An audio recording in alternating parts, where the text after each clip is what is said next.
Perla, obrigado pela sua presença aqui no nosso podcast, também chamado de podcast. Bod quer dizer inteligência, né? Então é o podcast para aumentar a inteligência da gente. E você fez uma tese na área de ciência da religião que diz respeito a Maria, a presença de Maria aqui no Brasil, né? Tanto é que gerou esse livro, né? Em Busca de Maria no Brasil Colonial. Aqui, Isso. Extremamente importante porque fala diretamente com a questão da identidade brasileira. Isso. Mas conta pra mim, quem é a Perla? Como você chegou até essa tese tão legal e tão benéfica para o nosso povo? Bom, quem é essa Perla? Bom, eu sou filha de Paulo e Francisca, de um lar cristão, de avós dos dois lados, tanto paterno quanto materno, de avós muito devotas de Nossa Senhora. Portanto, eu desde pequenininha eu São participo... italianos, não? A avó materna italiana e portugueses do outro lado, né? E então desde pequenininha eu sempre coroei Nossa Senhora. Nós participava toda missa de coroação de Nossa Senhora. A primeira vez que eu saí de Anjinho, acho que eu tinha 4 anos, eu era bem pequena. Tem uma foto muito bonitinha que minha mãe tem em casa. Então eu cresci num lar cristão católico e muito voltado para Maria, né? De avós, tanto a avó quanto o vô rezava terço. Rezava rosário todos os dias? Rosário não, mas terço todos os dias. Agora virou um quarto, né? Depois de João Paulo II virou um quarto. Então, terço todos os dias. Isso eu sei que os meus 2 avós faziam. Cada um rezava um mistério antes de dormir. Mas eles eram aqui da região? Sim, sou de Montemor, né? Então, meus avós, todos da mesma cidade que eu. Então, eles migraram, né, para o estado de São Paulo e já ficaram em Montemor, os meus bisavós. Aí, meus avós eram pequenos na época. Então, eles sempre foram de Montemor, que é a cidade aqui bem, né, do ladinho de Valinhos, Campinas. Então, nós estamos aqui próximo. Então, eu sou de Montemor, estudei na faculdade da PUC de Campinas, a graduação fiz lá de teologia, né, com a oficialização do documento de teologia com a Universidade também Claretianos. Isso tudo até o ano de 2007. E depois eu fui fazer a minha pós-graduação, né, de mestrado. A princípio eu ia fazer só mestrado, não passava pela minha cabeça doutorado. Fui fazendo a Metodista em São Paulo. E por que esse tema?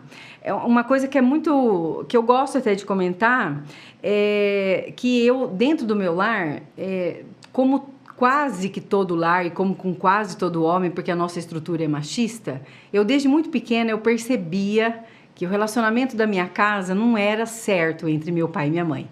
Eu percebia que a figura do meu pai era muito mais severa e dura e assim, eu achava que humilhava minha mãe, né? Um exemplo. Ele às vezes chegava em casa, ia para o banheiro, não levava toalha de banho, aí ele assobiava para minha mãe. Né? Francisca, minha toalha!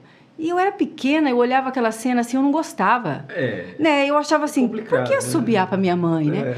Então, tem vários exemplinhos assim.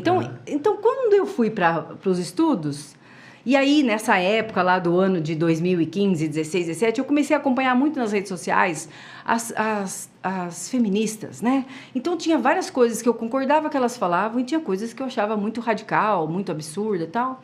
Então, aí comecei a pensar que eu queria também me aprofundar numa perspectiva feminista.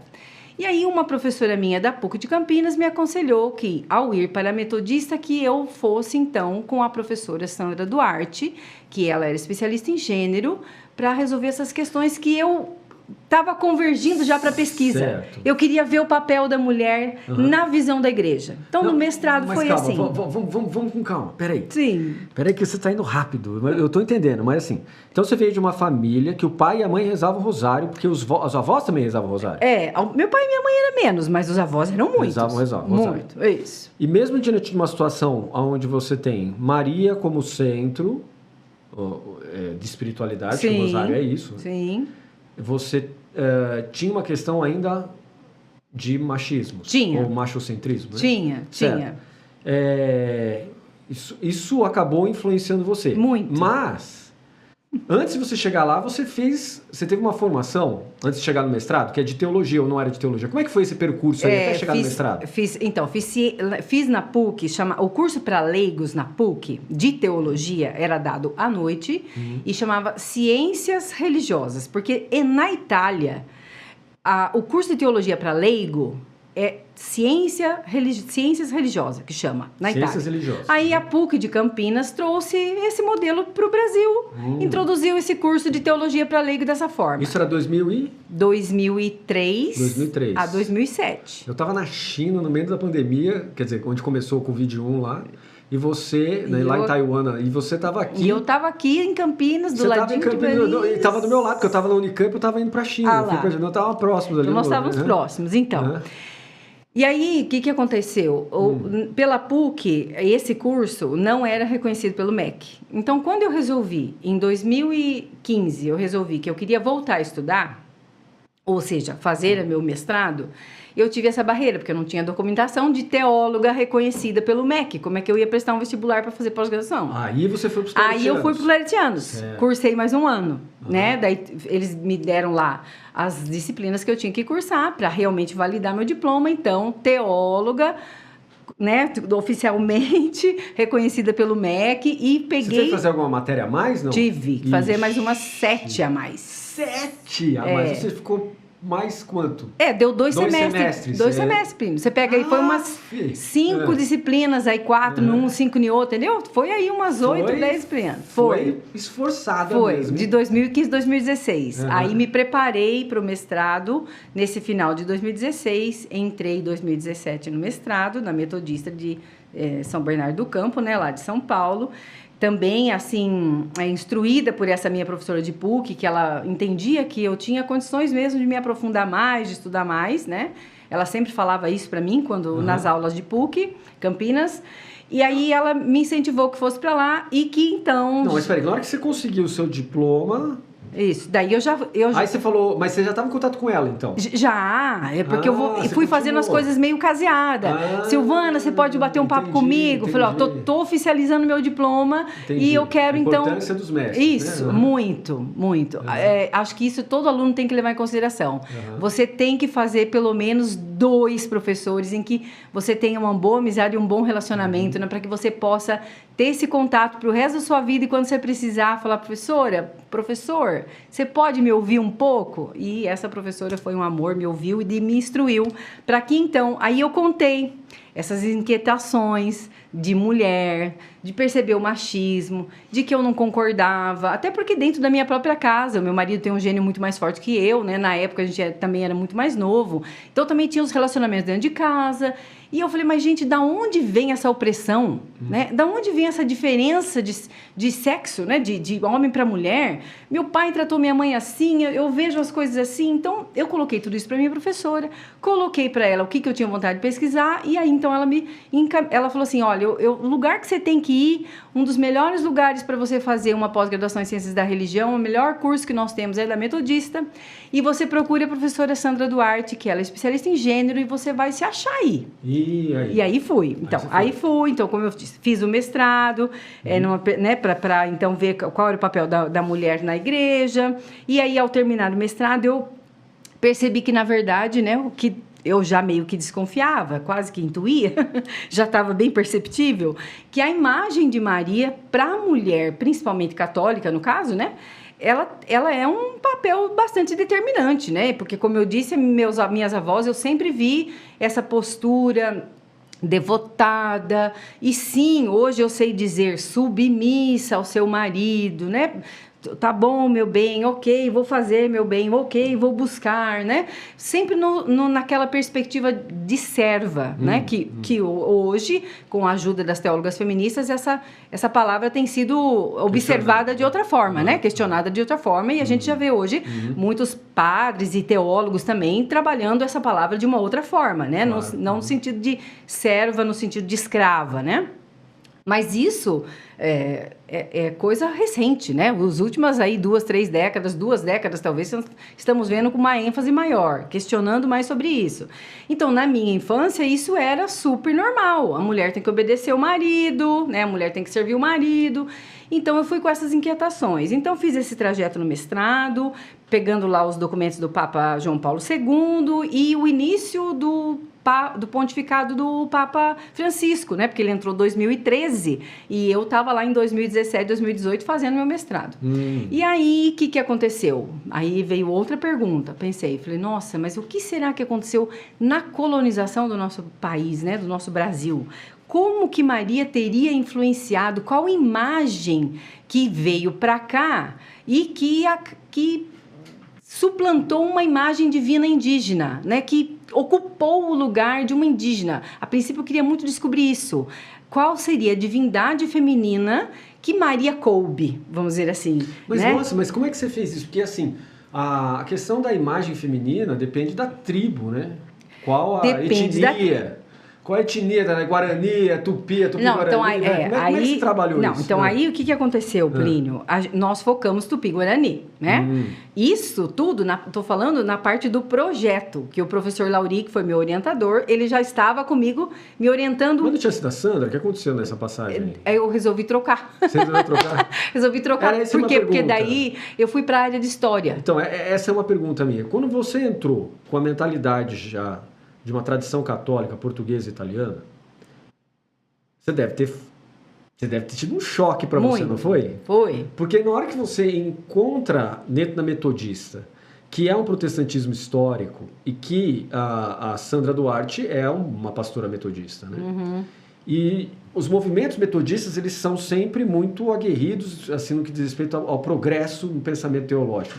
Tanto é que um dos fundamentos, ou talvez o principal fundamento, do movimento pentecostalista, que dá origem à renovação carismática católica, os demais movimentos pentecostalistas, vieram e fundamentalmente são ainda do movimento de John Wesley. Fundador, entre aspas, do metodismo. Né? Não sei se você sabe, mas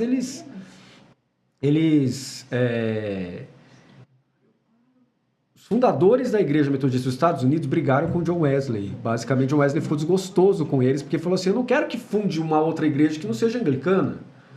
E o pessoal dos Estados Unidos falou, o problema é seu. E fundaram o metodismo. E daí? A questão é o Espírito Santo que você está falando aqui, ou seja, a inspiração teológica que nós temos aqui, e não a sua pessoa. E aí, mas como é que foi essa experiência de você chegar num momento tão progressista? A Igreja Católica ela é mais reservada, né? Mais conservadora. Mas eu acho que eu sempre fui. Eu sempre fui...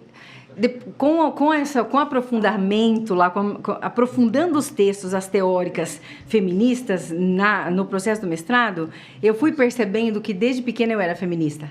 Porque eu ficava muito brava. Quando eu era pequena, eu ficava muito brava com essas posturas. Eu percebia a injustiça que, às vezes, meu pai dirigia para minha mãe, no sentido de que ela não tinha feito aquilo, ou não estava fazendo aquilo, ou ela... Você era mais justiceira, então. Como o exemplo que eu dei do banho, por exemplo, eu achava um absurdo, porque, se ela, por exemplo, ela estava fazendo comida, ela estava lavando uma louça, ela escutava o assobio do meu pai, ela largava tudo correndo, enxugava a mão rápido e ia servi-lo, sabe? Mas sempre... você acha que isso é um fundamento religioso, isso? Então, ou não? Eu acho que... Então, pelas pesquisas, Plínio, você percebe que sim, né? Porque se você pegar os nossos... ou Santo Agostinho, né? Você vê como é que eles falavam das mulheres, né? Agostinho tem problemas sérios, né? Se você São Tomás de Aquino também tem, né? Então, se você pegar, você observar como é que foi a construção, você percebe, inclusive nos sinais das minhas avós mesmo, do jeito que também educou minha mãe, né? Que ela tinha que obedecer ao meu pai. Então, eu nem recrimino. Veja, aqui, se um dia meu pai e minha mãe for ouvir esse podcast, né? Isso não se trata de recriminar nem meu pai e muito menos a minha mãe, a postura dela. Se trata de a gente perceber que a sociedade tem uma estrutura realmente patriarcal, machista, sexista, né? E misógina, que o papel da mulher realmente... Agora, você tem que explicar cada um desses elementos que você falou. Veja, ele é complexo, né? E essa complexidade... Para a mulher religiosa, e aí, veja, pode alguém me falar assim, mas o protestante não tem Maria, e como é que a sociedade Como é que você pode dizer que a imagem de Maria... Sim, quando eu fui para Metodista, por exemplo, foi uma experiência muito fantástica, porque eu também pude enxergar nos meus colegas, né, de denominações protestantes, que todo esse processo de discriminação da mulher também estava presente. Então, veja, a pesquisa não se trata de mostrar no sentido de culpar a Mariologia, vamos dizer assim, culpar a Mariologia ou culpar, ou deixa eu terminar, você falou do livro, mostrou? Então, o título completo da minha obra é Em Busca de Maria no Brasil Colonial, uma abordagem de gênero, a Mariologia de José de Anchieta e os desafios do tempo presente. Então, não se trata de dizer que a Mariologia é culpada ou que José de Anchieta é culpado, né? Se trata de usar uma categoria de análise, que no caso é gênero, né? E lógico, com as lentes das teóricas feministas, certo. E observar que esses processos que ocorreram na colonização do Brasil, com a chegada da religião católica, ela teve uma influência enorme na cultura, nos costumes dos povos originários. Então, você havia falado de que tribo, né? De como é que eu fiz isso? Então, mas acontece o seguinte, quando eu comecei o doutorado, entrou a pandemia. E aí, nós tivemos que fazer uma mudança. Eu não tinha mais como eu sair para bibliotecas. Vou falar em mudança. Não está gravando. Porque a gente não acha. Há uma discussão se está gravando ou não. Eles podem ficar 1 hora falando e eu perder tudo. Retomamos. Espero que a câmera esteja no lugar certo.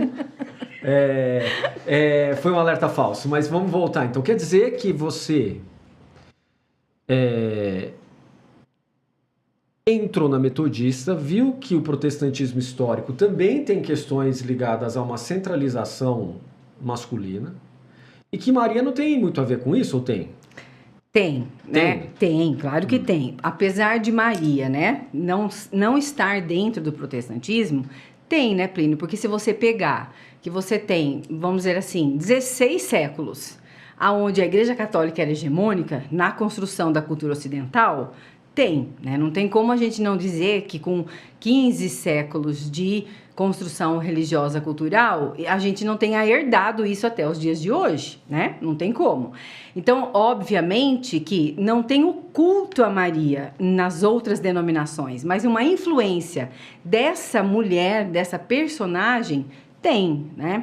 Então, o que eu estava dizendo anteriormente a obra, a minha tese não se trata de apontar ou querer afirmar, né, e estritamente a ela ou a José de Anchieta, né, porque nós tivemos que afunilar a pesquisa por conta da pandemia. Quando eu iniciei o doutorado, a pandemia entrou, né? Nós fomos para a Metodista em fevereiro e início de março a gente já teve que voltar para casa e não pudemos fazer mais nada. E aí a minha pesquisa teve que tomar outro rumo, porque o que eu queria pesquisar era exatamente descobrir qual divindade, né, nos povos Tupi-Guarani, feminino, que havia acontecido esse processo, que Maria teria tomado, né, vamos dizer assim, o lugar dessa divindade feminina, né? Qual semelhança que tinha que os missionários puderam fazer esse encontro aí de esse culturas. Esse que você fez foi só no Brasil ou você pegou a América Latina? Só Brasil. Só Brasil, certo. Por quê? Justamente conversando com o Lauri, que daí foi meu orientador no mestrado, no doutorado. Por quê? Porque minha pesquisa estava mais para a área de história e o Lauri, na época, estava justamente ainda mais no início das pesquisas dele, em perspectiva decolonial. E eu vi que aquilo ali ia dar um casamento muito grande, certo, com teologia feminista, com categoria de gênero, né?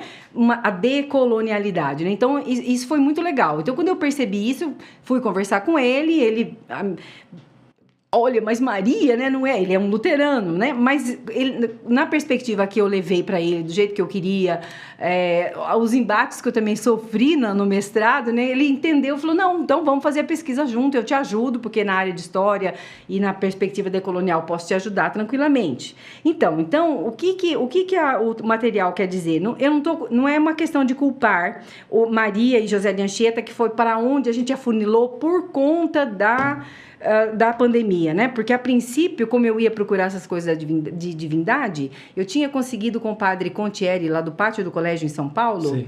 Ele ia me mandar para fontes primárias, ele ia me mandar para Roma, ele ia me mandar para o Paraguai, ele ia me mandar para as reduções do sul do nosso país, onde aconteceu lá as reduções, né, indígena, para tentar encontrar isso, né? Ele falou, Perla, pode ser que você não encontre, mas você pode encontrar coisas mais interessantes até e, de repente, sua perspectiva toma um outro rumo, mas que vai ser muito legal. Mas e aí a pandemia veio, fechou. Então, o que aconteceu comigo e Lauri, vamos dizer assim? Então, nós centralizamos no maior missionário que a gente tem, né, na história da colonização, né? E que marca esse comecinho da colonização, porque eu queria saber isso, como é que trouxeram ela, que imagem que chegou, né? E é muito curioso perceber, Plínio, que a instrumentalização da imagem de Maria, por isso que eu falo que tem uma culpa, vamos dizer assim, uma culpa não, essa não é a palavra correta, tem uma influência forte mesmo, mas claro que não parte da imagem, né? Toda imagem que nós temos, ela é construída, ela parte de um princípio muitas das vezes mítico, né? Que está lá no arquétipo do ser humano e aquilo vai sendo construído ao longo da história, e Maria também é uma perspectiva nesse sentido, né? Uma figura de mãe, né? Assim como tem a figura do pai, tem a figura da mãe. Então, não se trata de dizer que nesse processo da colonização, ela em si tem a culpa, mas tem uma instrumentalização muito grande. Quando você estuda os textos, bibliografias da Idade Média, por exemplo, Maria, ela era colocada como guerreira. Ela era levada para os exércitos. Isso. Tem um livro do Clodovis Boff, Mariologia Social, em que, até eu, na minha tese, no livro, quem comprar aqui e ler, vai encontrar essa parte, porque eu até questiono um pouco o Clodovis Boff, com esse título de Mariologia Social. Por que Mariologia Social e não Mariologia da Guerra? Porque 90% da história que se conta da Idade Média, ela participava das lutas, né? O Joana d'Arc também. Sim, levava, ela era levada no estandarte. A Virgem da França. Isso, só que quando era passado, o próprio Boff, inclusive, nesse mesmo livro, ele relata ainda que na Alemanha, não me lembro agora o lugar certo na Alemanha, quando então ia fazer a consagração à Virgem, como que era feita a consagração? Não era feita como uma guerreira. Quem for consagrada à Virgem vai ser uma guerreira, uma mulher forte, determinada, que vai vencer os exércitos. Blá, blá. Não. É obediente, a serva do Senhor, a cuidadora, né? A primeira que ensina. Mas ensina como? Ensina que jeito? Livremente, ou o que Maria ensina a partir de uma teologia masculina. Então, é isso que as teólogas feministas trouxeram para mim, né? Que já tinha essa inquietação. Elas, ao estudar as teólogas feministas, eu fui percebendo que toda a nossa construção cultural, ela é escrita por homens, né? A começar pela nossa Bíblia, né? A Bíblia que nós temos. Tem lá as personagens mulheres? Sim, tem. Mas quando você pega o Novo Testamento, e aqui me focando aqui em Maria, quais são as passagens que a gente tem de Maria? Qual que é a situação? Quem é Maria? É a Maria do sim, que é o momento mais forte, né, onde ela questiona o anjo e pergunta, e ela pensa, e ela raciocina se ela vai aceitar isso ou não. Então, ali tem uma autonomia, ali sim tem uma Maria livre, onde ela pode dizer sim ou não. Então, ali tem uma mulher forte, né? E na cruz, você já vê uma Maria silenciada. E aí, o que tem aqui no meu trabalho, que eu achei muito interessante, no poema da Virgem, porque ao escolher José de Anchieta, para responder essa pergunta, né? Que aí então estaria voltada: qual a catequese dos jesuítas aqui no Brasil, como que marcou as mulheres aqui no Brasil e tal? Então, o que você percebe, né? O que você percebe nessa linguagem?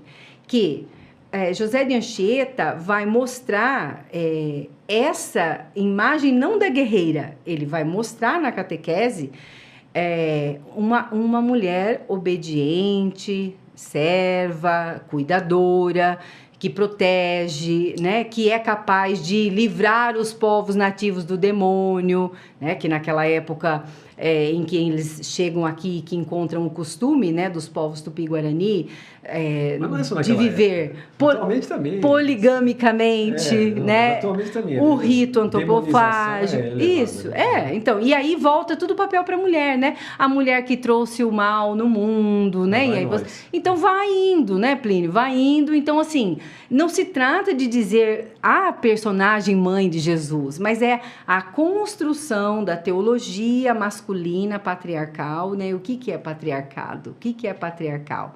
É o pater poder, né? É a figura poderosa do homem. Então, o que as teólogas feministas questionam e que eu faço coro com elas? Quando você tem a imagem do ser mais divino, né? Mais poderoso, somente masculina, você centraliza, você automaticamente mostra para aquela sociedade, né, que o poder, que a força, que a possibilidade de criar, de gerar, é masculina. Então quando você faz esse percurso, você quer tentar encontrar se isso chegou aqui. E sim, chegou. Porém, o poema de José de Anchieta é muito interessante. Está no meu capítulo 2, tá? Então, no capítulo 1, eu tento mostrar, assim, quem é Maria? Quem é a Virgem Maria, né? Não até os dias de hoje, porque em um capítulo é impossível você falar de Maria num capítulo. Você tem que fazer vários livros para falar, né? Com o tanto de títulos que nós temos. Então, assim, abreviadamente, para também eu conduzir o leitor para Maria Tupãssi, que foi a expressão que José de Anchieta usou para ensinar os índios quem era Maria. Por quê? No acesso bibliográfico que eu tive em contexto de pandemia, eu não achei uma divindade feminina. Eu achei um livro de antropologia de uma autora que chama Silvia Carvalho, uma antropóloga, e que ela tem uma nota de rodapé de um francês, que agora não vou lembrar o nome, mas isso está aqui dentro do meu livro, quem for ler vai encontrar. É uma divindade chamada Seuci. Essa Seuci... Eu me lembro da sua apresentação. Teria sido uma divindade indígena, né, tupi, do ramo tupi, que teria suplantado a imagem da Virgem, né? Porém, eu só achei essa fonte. Eu não consegui acessar outras, né? Porque, como eu disse, em contexto de pandemia, nós levamos quase 2 anos para poder ter acesso à bibliotecas, né? Então, a pesquisa daí mudou por conta disso. Então, eu não pude me enveredar exatamente para esse lado. Então, aí eu peguei José de Anchieta, não pude escolher, falar assim, esgotar todos os textos de José de Anchieta, porque isso talvez eu tenha que fazer ao longo da minha vida, porque José de Anchieta tem muitas coisas escritas, mas eu peguei um bom número de cartas dele, li todos os teatros dele e li o poema dele, que são quase 6.000 versos. A tese, ela é pautada em cima do poema, apesar de eu ter lido as outras coisas para que eu tivesse mais conhecimento de José de Anchieta, né? E especialmente do Teatro do Alto da Assunção, que é o que ele mais fala da Virgem Maria, que é onde ele lida com essa questão dos demônios, que só a Virgem que pode acabar com o demônio dessa terra, com o mal que habita esse mundo. É uma visão apocalíptica, né? Isso. Então, assim... Os textos dessa época me puderam mostrar esse tipo de coisa. E o poema, que eu quero citar isso porque eu falei do silêncio de Maria na cruz. O poema do Anchieta, ele é totalmente diferente dos textos bíblicos. Ele coloca Maria... ele não dá ele não dá a fala para ela, mas ele fala dela muito diferente do que está nos textos bíblicos. O poema, como eu disse, ele é cristocêntrico, sim, ele é, porque ele conta toda a história, né, do começo nosso da história cristã, vamos dizer assim, da concepção de Maria, né, com seu pai e sua mãe, que ela era virgem, por isso ela foi virgem, né? Daí ele vai traçando como é que, então, Jesus foi concebido, até a ressurreição dele. Então, o poema, ele faz toda a história nossa cristã, né? Conta toda a história de Jesus. Como que surgiu, então, os nossos textos bíblicos, vamos dizer assim. A história que está narrada na Bíblia. Só que ele dá a Maria algo que nenhuma citação bíblica dá. Ele coloca ela, eu até arrisquei dizer isso na tese e eu continuo com essa percepção, que ele dá uma equidade para Maria, que é aquilo que as teólogas feministas brigam tanto, sabe? Porque ele fala dela com tanta propriedade, colocando ela assim num pé de igualdade, em todos os aspectos com o filho. Se o filho ficou muito feliz por uma determinada situação narrada, né, vamos dizer, nos evangelhos, essa mãe sentiu toda a dor que ele passou no momento da crucifixão. Ele narra no poema com uma precisão assim tão gigantesca que várias vezes em que eu estava lendo o poema, eu me questionei como é que um homem... Porque o Anchieta, quando veio para o Brasil, ele tinha 19 anos. Hoje... Claro que a gente sabe que a maturidade lá daquela época para um jovem de 18 anos é muito diferente de um jovem hoje de 19 anos. Então, hoje a gente fala assim, 19 anos é uma criança, né? Vamos dizer assim, ainda está muito imaturo. Ele, naquela época, era diferente. Mas se você for parar para pensar, ainda assim, era muito jovem. Muito jovem. Muito jovem. Então, como é que um homem... Um rapaz, né, que então entrou para a Companhia de Jesus, veio para cá, ele ainda era irmão... Então, ele não era uma mulher, ele não tinha experiência de corpo de mulher, de gerar, de amamentar. A parte da amamentação dele no poema é fantástico também. Eu acho que nenhuma mulher que já amamentou conseguiria descrever como ele descrevia, como ele descreveu, né? E por que eu estou enfatizando isso? Porque o José de Anchieta é importante aqui, nessa obra. Porque por mais que tenha a crítica, porque na obra também tem a crítica em relação a toda a catequese e tudo mais, mas tem isso que eu considerei como uma equidade bonita, verdadeira, real, porque ele deu para Maria uma posição igual. E por que eu estou dizendo isso, uma posição igual? Porque quando você olha para a estrutura da igreja cristã, não vou nem dizer só católica, mas vamos colocar mais dentro do catolicismo, porque é onde eu estudo, né, onde eu nasci e tudo mais, você tem a hierarquia, né? É Deus Pai, Deus Filho, o Espírito e a Virgem está abaixo. Quando eu fiz o estágio de docência na PUC, teve um aluno que perguntou, era a disciplina de Mariologia que eu fui fazer o estágio, teve um aluno que perguntou para o professor... E eu fiquei, na hora eu pensei, falei, eu quero ver o que ele vai responder. Ele perguntou assim, eu não me lembro certo a formulação da pergunta, mas ele perguntou ao professor a posição de Maria, como é que era diante, né, do pai, do filho. Ele disse, é abaixo. Então, é abaixo, é o patriarcado, né? Tá o pai primeiro, né? A concepção de família. Não bem, né? Ele tinha que ter falado assim, olha, a trindade não é humana, meu filho. Então, veja, Plínio, naquela hora eu pensei, falei, minha Nossa Senhora. Trindade não é humana, meu filho, entendeu? A sua pergunta não faz sentido, mas assim, tá abaixo do quê? Ela foi criada, meu filho, mas se nós estamos falando de trindade, você tem que fazer a pergunta a experiência entre Jesus... José e Maria era igualitária? É igualitária, tem que ser. Exato. Entende? Deus é o quê? Deus não é nem pai, nem mãe. Mas o que ele tá acima, ele tá além, sei lá. Então, e o que é a formação desse futuro sacerdote? Vai botar hierarquia lá dentro. É patriarcado. É o machismo de novo, entendeu? Então, assim, então você está querendo dizer que Maria é deusa? Não estou querendo. Isso é engraçado. Dizer. Claro, ela criou o mundo, lógico, né? Tem a ver. Eu não estou querendo dizer isso, mas eu estou, pelo menos, propondo assim, vamos pensar sobre isso. Vamos pensar como é que fica isso. Eu acho que eu não quero dizer que é. Claro, né? Mas a teologia, depois que passa pelo antropocentrismo, depois do renascimento cultural, tem que pensar o ser humano dentro da categoria do ser humano. Não pensar o ser humano na categoria mística. Como então, assim? Do que nós estamos falando, né? Então, mas aí Ivone de Gebaia vai dizer que nós temos que rever a antropologia. Eu também acho. Né? Porque quando você tem, como eu estava dizendo anteriormente, uma imagem, que é o patriarcado, o pátrio-poder, só do pai... Quando você tem um Deus, que a imagem é só pai... Você chama ele de pai, pronto, você criou. Criou a referência. Quando você personifica, vocês aqui que têm a experiência do budismo, não tem Deus e não tem uma personificação de Deus, né? Não, está fora do sistema, não faz parte do sistema. Então, é auto-organização. No cristianismo é o contrário, né? Nós temos uma personificação. Você mostra o pai lá, você mostra, né, o filho, você mostra a mãe, e aí você proclama um dogma... Aqui não, espero que eu não seja crucificada por isso, né? Mas você proclama um dogma já no início da igreja, né? No século IV, que é mãe de Deus. E aí você vê século XXI, quando a pergunta é feita, ela está abaixo. Mas abaixo como? Abaixo de quê? Quando? Como? Se o próprio dogma fala que ela é mãe de Deus. Você entende? Então assim... No quarto capítulo, por exemplo, eu só vou puxar aqui, mas eu quero voltar no terceiro, mas é porque eu estou falando isso. No quarto capítulo, eu trago a autora Christa Mulak, em que ela questiona os dogmas da Mariologia, né? Que constituiu a Mariologia, porque José de Anchieta, a Mariologia de José de Anchieta são os 4 dogmas. Apesar de, no tempo dele, só ter sido proclamado 2, mas ele trabalha dentro do poema dele os 4, né?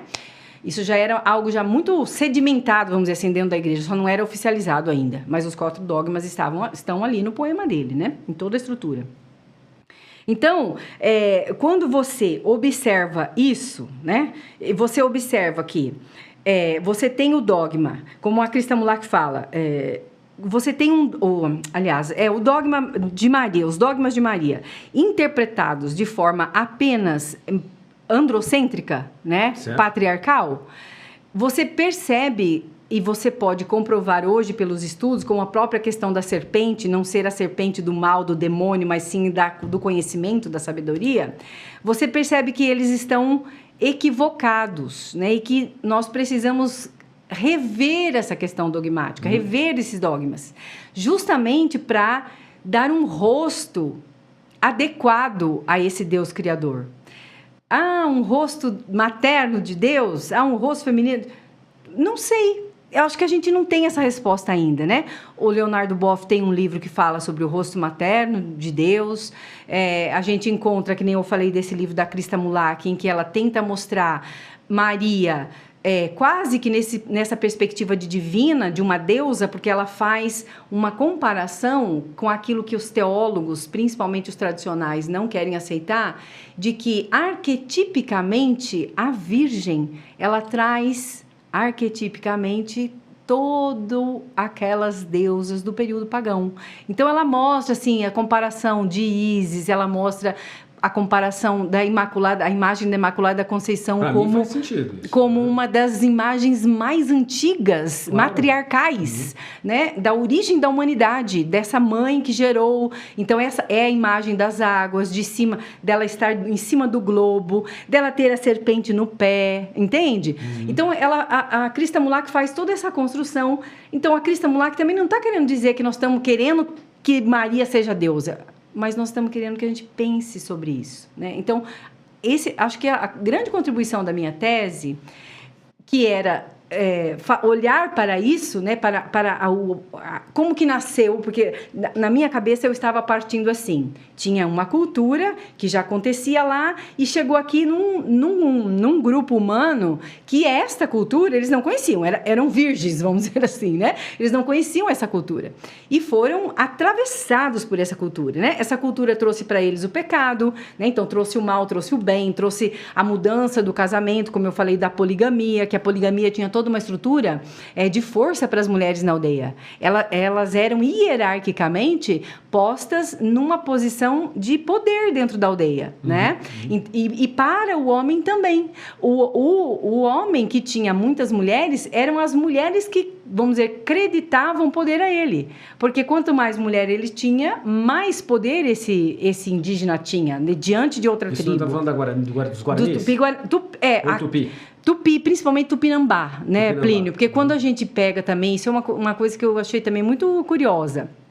Como a maior parte da costa brasileira era com os povos Tupi, né? Então, ali, a maior parte era Tupinambá. E isso também é uma coisa muito maluca, porque quando a gente começa a estudar e aparecem também outros nomes, depois você vai compreendendo que era o ramo Tupi, né? Então você tinha várias nações, né? Como a gente encontra também nos livros de histórias, né? De história falando que os índios mesmo, que os portugueses mesmo falavam que é nações dos Brasis, né? Que tem muitos povos nativos aqui, com culturas diferentes, coisas que se caseavam, por isso a classificação Tupi, né? E com algumas distinções, né? Então, a maior experiência do jesuíta foi com os povos Tupinambá. Então, essa questão da poligamia, da antropofagia, que, obviamente, eu consigo me colocar no lugar deles. Imagina você chegar com a educação que você tem, né? Você chegar num lugar onde as pessoas não se vestem e as pessoas ainda cozinham outras pessoas e comem, Mas né? o Rubem Alves tem uma teoria sobre isso aí que é bem interessante, né? Que é a teoria do guerreiro, né? Ele fala que a gente deveria praticar antropofagia cultural agora, né? Deveria comer a cultura futuro do outro, né? De uma outra perspectiva, mas sim, né? Deveria mesmo. É isso mesmo. Então, é isso, né? Claro que eu consegui, até teve um momento da minha tese que eu entrei meio que em crise, sabe? Porque eu falei, meu Deus, né? Como é que eu posso estar hoje, século XXI, olhando para essa pessoa, sobretudo José de Anchieta, que você enxerga o lado positivo e o negativo dele, como em qualquer um de nós, né? E você fala, como é que eu vou questioná-lo? Como é que eu vou analisá-lo? Então, eu tentei ser também cautelosa na minha tese, não ser, assim, aquela crítica radical, né? Então, eu apontei as coisas que eu acho que deveria ser apontada a partir dessa perspectiva feminista e, sobretudo, da categoria de gênero, né? Inclusive, tem um trechinho no meu 3º capítulo, se eu não me engano, que eu até faço análise curta, porque Nóbrega não era o meu objeto aqui de pesquisa, né? Não estava nessa delimitação, mas não tem também como pensar aquele comecinho sem o padre Nóbrega, né? Que era também uma figura muito importante. Então, quando eu li as cartas de Nóbrega, por exemplo, me chocou demais aquela parte em que ele pede para a coroa portuguesa que mande as mulheres para casar com esses homens aqui. Podem ser as órfãs e qualquer, né? Porque aqui eles aceitam tudo. É como se a gente fosse um lixo, né? Aqui os homens aceitam qualquer uma, pode trazer. Então, essa linguagem, claro que aqui, também quem me ouve vai dizer, mas minha filha, você não pode usar esse pensamento porque era outro, eu sei que é, mas o que é o esforço da gente? É tentar mostrar que essa linha, essa raiz, essa é a nossa raiz, né? O Brasil, enquanto Estado brasileiro, nasceu da influência dessa cultura. Essa raiz vem, né? E ela traz essa marca pra gente, né? E ela moldou a nossa sociedade. Então, deixa eu advogar a seu favor agora. Sim. Vou te defender contra essa crítica que o pessoal faz. John Wesley defendeu a impossibilidade de escravização das pessoas a partir da ideia de Imago Dei. A imagem de Deus nas pessoas não permitiria que elas fossem escravizadas.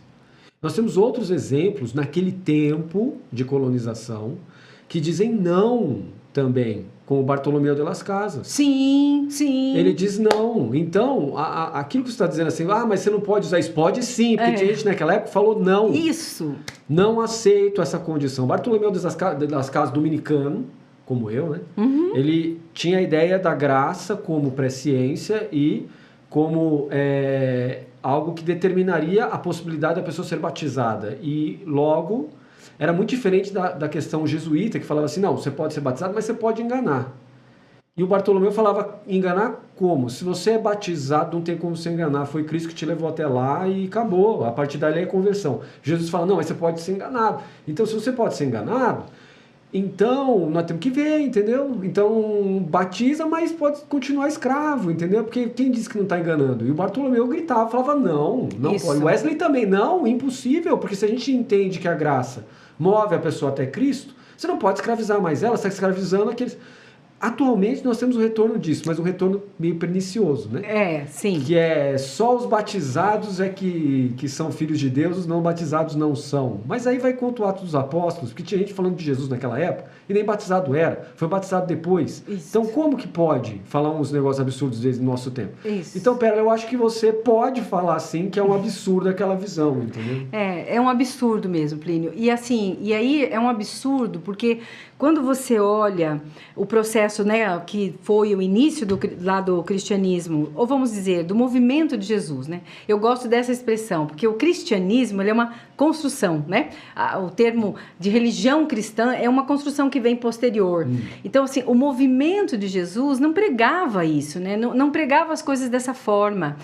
Inclusive, a Krista Mulak defende, e isso vai ao encontro, assim, muito do que muitas teólogas falam e questionam, outras que trabalham com questões de colonialidade de gênero, né? Que você olha para essa forma pós-século IV, V, que você vê que a igreja já é abraçada, né, por Constantino, então pelo império, e dela vai tomando todo esse outro rumo. Então, quando você olha para o antes disso, o que as teólogas feministas defendem, ou essas grandes estudiosas de gênero, né, da colonialidade de gênero, de que esse processo anterior, né, era um processo bastante puro, aonde Krista Mulak chega inclusive a afirmar em que Jesus teria sido o filho de Maria que veio para destituir essa sociedade patriarcal.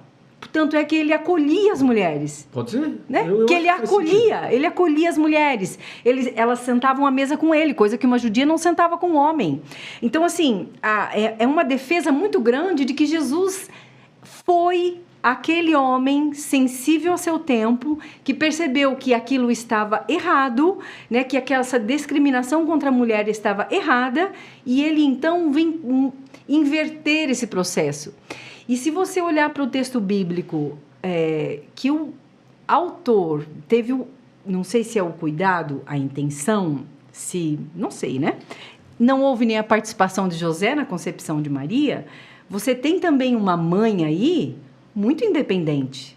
Você tem uma mãe muito revolucionária, uma mãe que hoje, como eu disse, antropologicamente já as teólogas feministas, principalmente, Ivone de Barra tem um livro que ela lançou recentemente, eu acho que foi, não sei se foi 2019 ou 2020, não, foi mais, não, acho que foi 2019 ou 2020, junto com o Jung Musung, que ela também trabalha essa questão da antropologia. Acho que é esse junto com o Jung, será que eu estou trocando? Não, eu acho que é esse. Eu acho que é esse mesmo. Em que ela questiona que nós temos que rever o modelo antropológico, né? Justamente para fazer essa inversão. Por quê? Porque essa concepção de que Jesus, junto com sua mãe, queriam inverter esse papel. E aí, o que a igreja perpetua dessa imagem de Maria? Uma ênfase muito grande na virgindade, né? De uma mulher não ativa, né? De uma mulher não sexual, né? Uma mulher assexuada, né? Uma tentativa de... não é diminuí-la também, mas é tirar a humanidade dela, né? Porque isso é humano. Então, quando você vê que lá no início, essa discussão, vamos dizer assim, não era uma discussão necessária, mas era uma discussão necessária a partir, se você olhar para a questão das deusas, né? Que as deusas pagãs eram, muitas delas concebidas como deusas virgens, então você vê um sentido de você reafirmar isso. E daí tem toda a questão teológica da coisa, então, né? Agora, de pura... Agora chegou no ponto. Como é que você, como teóloga, observa a tradição textual e que influencia e vai continuar influenciando, a não ser que se faça uma hermenêutica melhor de Colossenses e Efésios? Está ali a tradução que se põe diante de uma questão grega, romana, que é mulher seja submissa ao homem, porque Cristo é a cabeça e a mulher Cristo é o esposo e a mulher é a esposa, certo? A gente sabe, a partir dos estudos historiográficos, que a carta o Paulo não escreveu, ele já estava morto. Colossenses possivelmente também não. Como que você, como teólogo, observa a questão de uma tradição que coloca uma autoridade, que isso veio do Paulo, sem dúvida veio das comunidades paulinas, mas não necessariamente do apóstolo. Aí você tem um pessoal que estuda Paulo e fala assim, o Paulo era machista e tinha medo de mulher. Mas aí você tem Gálatas, que vai dizer não, né? 3:28. Né? Não há branco, não há preto, não há pobre, não há rico, não há rei, não há... Né? Então, assim... O que é a questão hoje? Depende do versículo que você pega, da intenção que você tem, né? Com aquele versículo. Então, é isso que é o questionamento feminista ou progressista, nós podemos dizer assim, por conta do contexto político que a gente tem, os raciocínios, o desenvolvimento intelectual, ele parte daí, né? Ele parte de questionamentos tanto da perspectiva religiosa como da perspectiva social, histórica, cultural, né?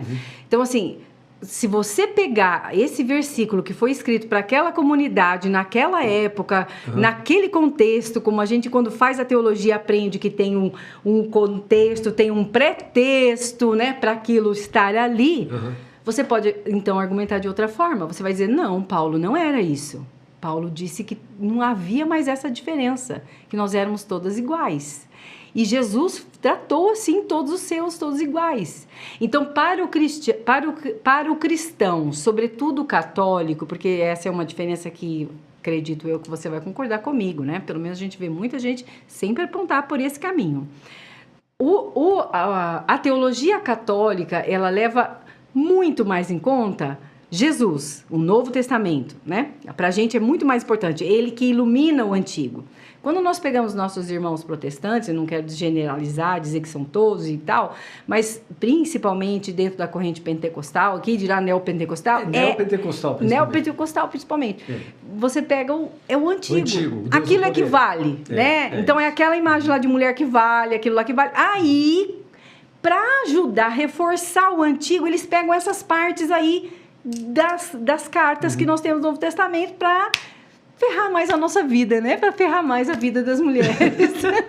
Para dizer que a gente tem que ser ainda mais aí mesmo, ficar quietinha, né? Como a gente ouviu aí ultimamente, né? Fica quieta, você para ser mulher é para servir, você foi feita para auxiliar, você não veio da costela do homem, né? Então, assim...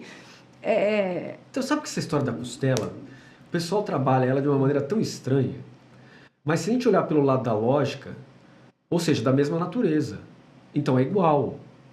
Isso é igual, não foi a mulher que derrubou o ser humano pegando com ao pé da letra lá, aquela questão da poética, ou teopoética do Gênesis.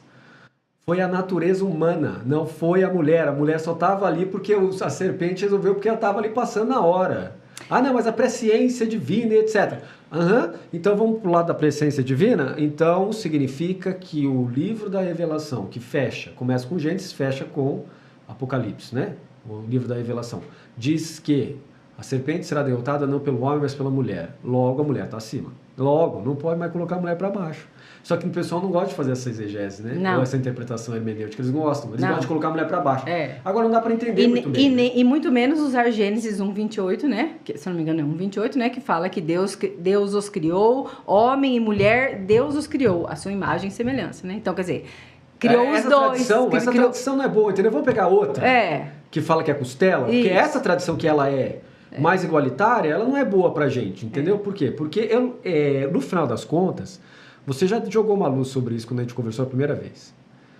No final das contas, é assim, eu não quero perder o meu objeto sexual, que é a mulher, para um outro cara.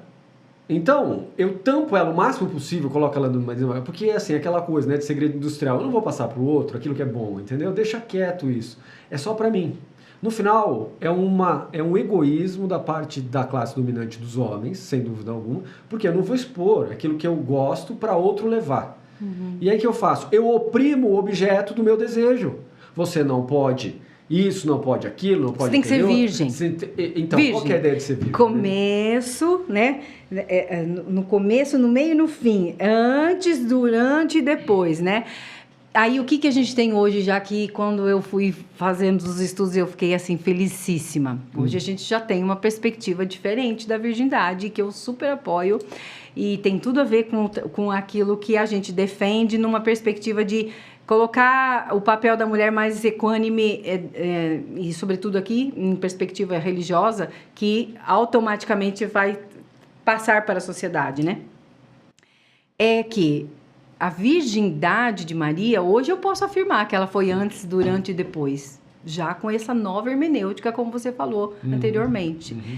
O que seria hoje essa virgindade que o próprio José de Anchieta enfatiza no poema dele muito, com a coisa mais importante? Liturgia das Horas, virgem. Você fala, que é esse negócio de virgem? Por que tem que ser a história da salvação pautada em cima de mim, da minha virgindade? Das virgens. Da virgem. Vamos fazer Liturgia das Horas das virgens. Aí tem que falar assim pra mim, mas viu, a comunidade não tá pensando nessa coisa da virgem, de ser virgem. Fala, não tá pensando, talvez conscientemente, mas no inconsciente isso tá há 2000 anos sobre a mulher. E aí o que hoje a gente diz, uma nova antropologia? Que isso é... O que significa uma mulher hoje, ou um homem hoje, ser virgem? Do começo ao fim da sua vida. Significa ser centrado em si mesmo. Significa ser maduro em si mesmo. Então não é autocentramento, é egoísmo, não no sentido Não. No sentido de autoconhecimento, de pertencer a você, de se autoconhecer a um ponto em que você não se deixa manipular por outra pessoa. Então, temos um retorno à ideia da espiritualidade, de um certo ascetismo de autoconhecimento. Seria mais ou menos isso? Então, aí já não sei. Uma disciplina de si mesmo. Pode ser. O que eles querem dizer? Você vê isso no texto do Murad, você vê isso em texto do Leonardo Boff, e você vê num textinho de um Frei Grum, que escreveu junto com um protestante. Isso, que escreveu junto com um protestante. Aonde ele reafirma isso que é dito por uma teóloga feminista, que então ele entende que esta é uma perspectiva e uma hermenêutica bastante condizente com o sentido de virgindade hoje. O que significa ser virgem hoje? Não se corromper. Então, assim, a Maria não se dobrou ao patriarcado. Entende? Ela não se dobrou ao patriarcado, ela questionou o anjo, ela entendeu qual era a sua missão e ela foi livre, porque em si mesma ela percebeu que aquela missão era realmente importante. Então isso não quer dizer que ela não tenha tido ou não tenha tido relação sexual com José. Não, isso não importa. É um ser humano numa outra perspectiva, uma virgindade que caminha dentro do nosso tempo, né, Plínio? Porque depois que você olha, psicologia pragmática, depois da psicanálise, você continua defendendo essa ideia de virgindade física. Inclusive está aqui, quem lê o livro vai ver também. Então. Quando José de Anchieta fala para as mulheres índias aqui que Maria foi virgem pós o parto, tem esse registro. Ele coloca, ele contando, porque eles tinham que ficar escrevendo cartas para mandar para Portugal, né? Para contar como é que estava a colônia. Eles tinham que sempre fazer isso, de tempo em tempo. Era quase que uma prestação de contas, vamos dizer assim. E aí ele coloca nessa carta, dizendo que ela ficou assustadíssima. Como que ela continuou virgem? Porque, gente, qualquer mulher, até uma mulher lá de 500 anos atrás, sabe que uma pessoa não pare um filho e continua virgem. Então, virgem em que sentido? Virgem nesse sentido, hoje, Plínio, da gente não se vender ao capital, não se vender ao consumismo, sabe, assim, uma virgindade em que você consegue perceber... Integridade de valores. Para que você está aqui nesse mundo? Qual é a sua missão? O que é que você abraça? Eu abraço o cristianismo, eu abraço o budismo. Qual que é a centelha divina disso daí que você abraçou, né? E que resposta que você tem que dar para a sociedade? Então, nessa perspectiva, é a virgindade antes, durante e depois do parto, sabe? Que você não se corrompe para o mundo, que você continua firme ali na sua fé, na sua convicção. E Maria foi isso. Então, hoje eu consigo dizer assim, sim, ela foi sim, antes, durante e depois do parto. Porque não é uma questão de ímen, entende? É uma questão de postura. É claro. É uma questão de postura dessa mulher. Então, entende? Depois de toda essa passagem de todo esse conhecimento com a psicanálise, psicologia pragmática norte-americana, que se expandiu pelo mundo, e depois nós temos antropologia religiosa, etc. Falar de ímen? Sério? O pessoal ainda fala isso. Então, quer dizer, é um retrocesso, né? Retrocesso. Porque também quando você pega a questão das deusas antigas lá, você tem... Eu mesmo li livro, que inclusive era da Paulus, de uma coleção Eros e Psique, se não me engano, da Qualitis Coeli, também, se não me engano... acho que, se não me engano, ela está aqui na minha bibliografia. Em que falava das deusas prostitutas, né? Das deusas prostitutas, ou seja... Então, assim, não é uma questão de relação sexual ou não. Existe até hoje na Índia. Isso. A galera que é deusa prostituta, existe. Mas não é prostituta que você paga. Isso. Entende? Não, é outra relação. Naquela, anterior, então, ao movimento de Jesus, vamos dizer assim, isso era uma coisa sagrada. O homem que ia ao templo, ele não estava tendo essa relação sexual, erótica que a gente tem hoje e que também chegou aqui para nós na colonização com os portugueses. Nossos índios não tinham esse erotismo, essa pornografia. Não tinha, eles não tinham. Era coisa natural. É como um animal lá, né? A gente vai fazer para procriar aqui e tal. Acabou, né? Porque deu vontade e tal. Então, assim, você pega lá a prostituta sagrada... A perspectiva não é como nossa. Então, quando você fala isso, às vezes a pessoa se choca. Ela fala, que isso? Como que é sagrado? É porque o termo prostituta é que corrompe a ideia. É esse que corrompe. O quê? Aquele homem que se dirige ao templo, ele precisava daquela deusa. Aquela mulher que estava lá era como se fosse uma deusa. Isso. Então, é como você fala assim, eu vou a Aparecida... pedir uma graça, porque Maria vai me dar. Eu tenho certeza que a força de Maria vai me dar. Então, assim, você vai a esse templo e você possui esse corpo. Não é nem possuir, essa palavra tá errada, me perdoem. A deusa do templo, ela que se permite, ela que se entrega, ela que se dá. Isso. Percebe a autonomia? É diferente, não é, eu não te tomo, você não é meu objeto sexual, né? Não, ela se oferecia isso a esse homem que chegava lá, cansado, que chegava com suas necessidades pessoais, particulares, de um guerreiro, de um homem carpinteiro, de sei lá, infinidade de coisas que esse homem vivia naquela época. Então, assim, quando você olha para tudo isso... E é escape social também, né?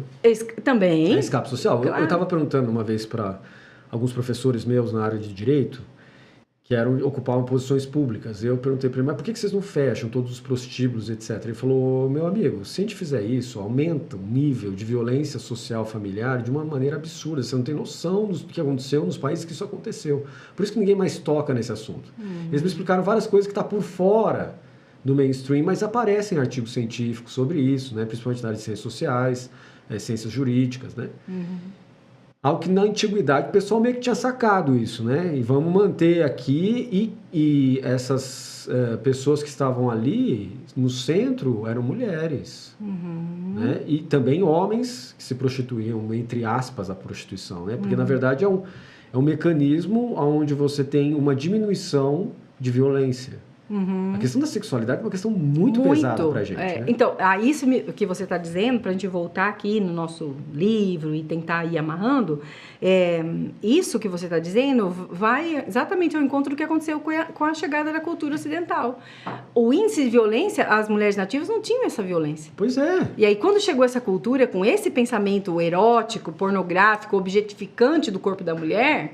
é que então elas são violentadas, né? É que então elas são oprimidas.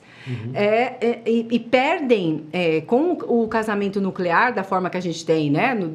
Pai, mãe e os filhos, elas perdiam a proteção da sua família, porque até hoje a gente ainda vê, né, nas nossas reportagens, quando mostra os nossos povos ainda originários e nativos que ficaram aqui ainda no nosso Brasil, muitos deles uma oca muito grande, a família toda mora ali. Então, um protege o outro. Então, aquela filha... quando ela sai daquela família e foi no modelo cristão morar, né, então com seu esposo, o nível de violência saía dos olhos daquela família.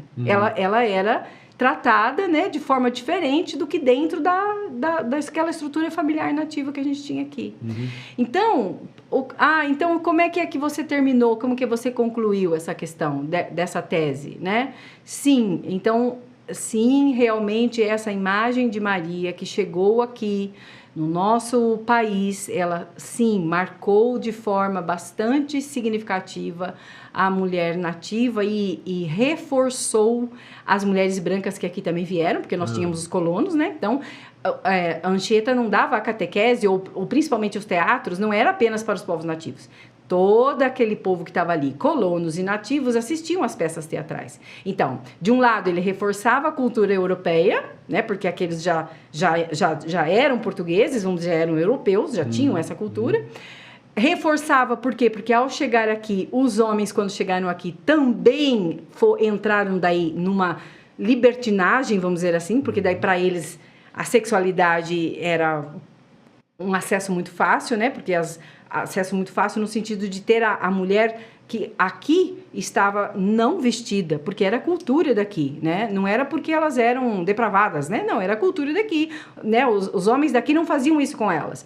Então, houve um acesso maior para esse homem. Então, inclusive nas cartas de Nóbrega e do próprio Anchieta, você vê que eles falam que os próprios sacerdotes que também participaram desse processo de colonização também se perderam. Não, né? Também foi nessa onda do sexo livre e tal.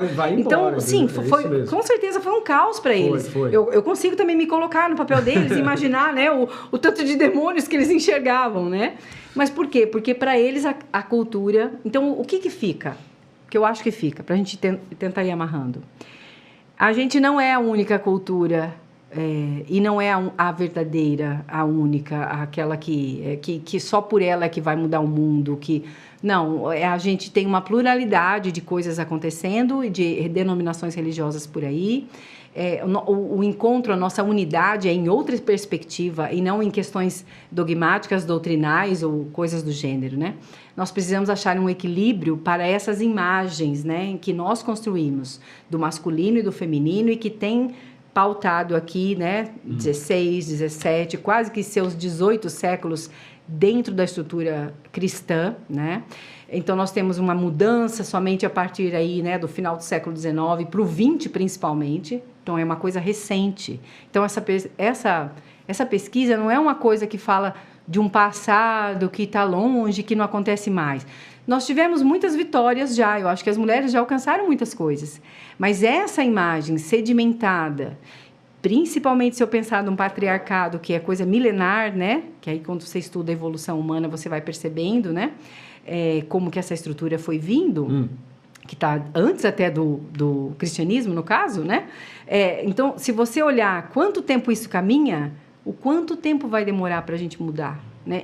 E talvez a religião seja o melhor lugar para tentar inverter esse papel, porque nós temos ainda, né? O Brasil é um país, a maior religião ainda é a cristã, no Brasil o catolicismo é ainda muito forte, então eu ouso dizer que está também nas mãos da Igreja Católica mudar essa imagem de mulher. Sem dúvida. Né?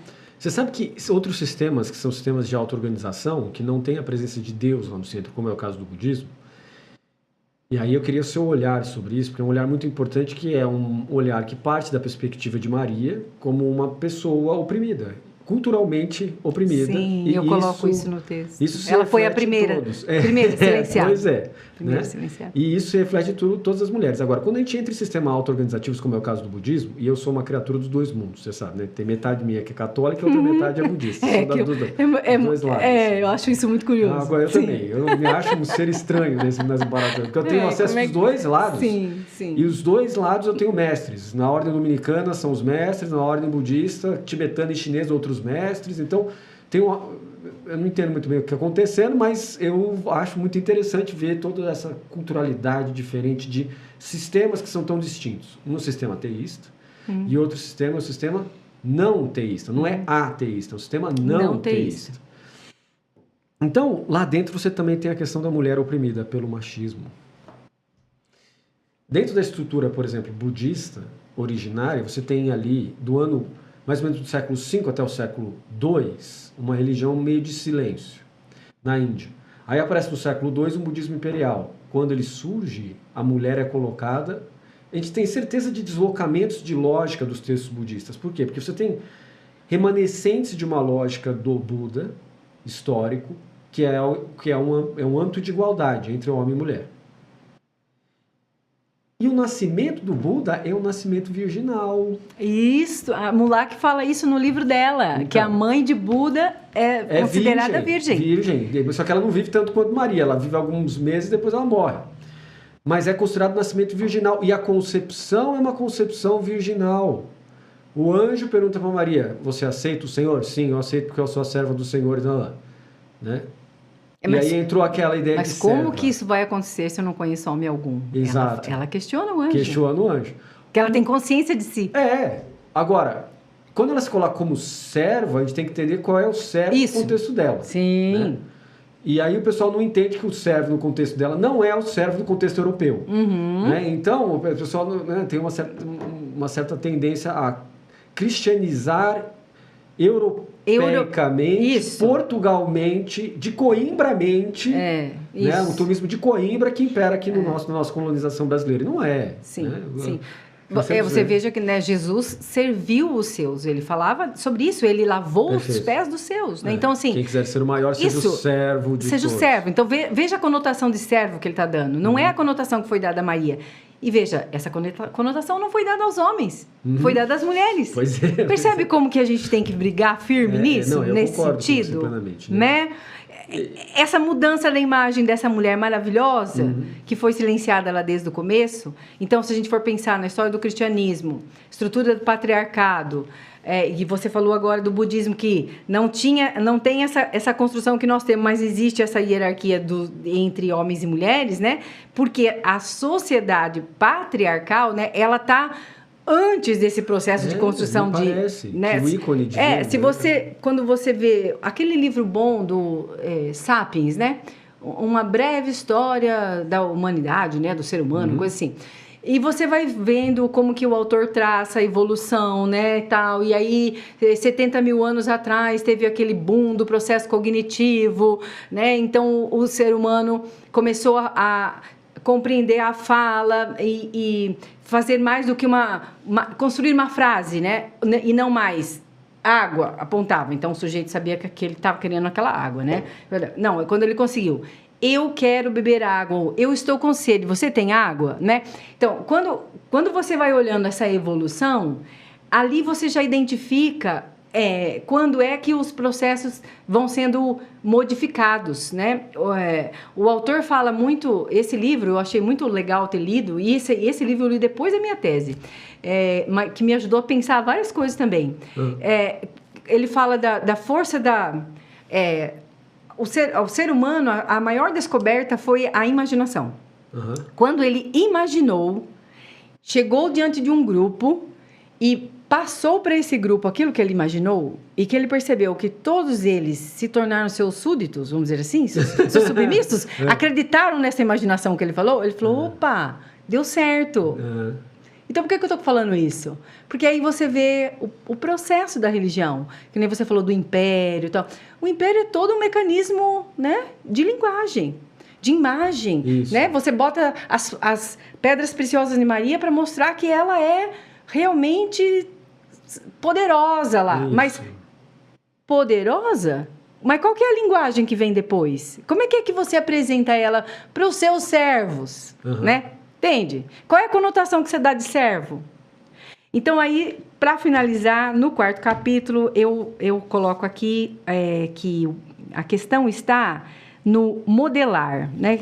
Me vem aí a imagem de Gênesis, daquela bonita que eu gosto, em que Jesus modela o homem e a mulher do barro, que modela a mulher do barro, né? Que nós somos da terra. A Ivone de Barra fala muito isso. Nós somos filhos da terra.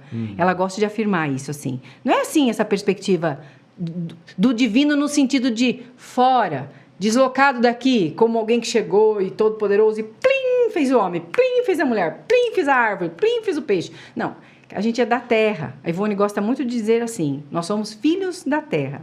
Então, o que eu quero dizer para encerrar, e no meu 4º capítulo eu chamo a atenção desse perigo, que esse modelar que a gente percebe na construção da história da igreja é um modelar bastante intencional, né? Onde você separa uma ideia, onde você olha para ela, você imagina ela e você vê que aquela imaginação vai convencer uma multidão naquilo que você quer, sabe? Naquilo que você quer.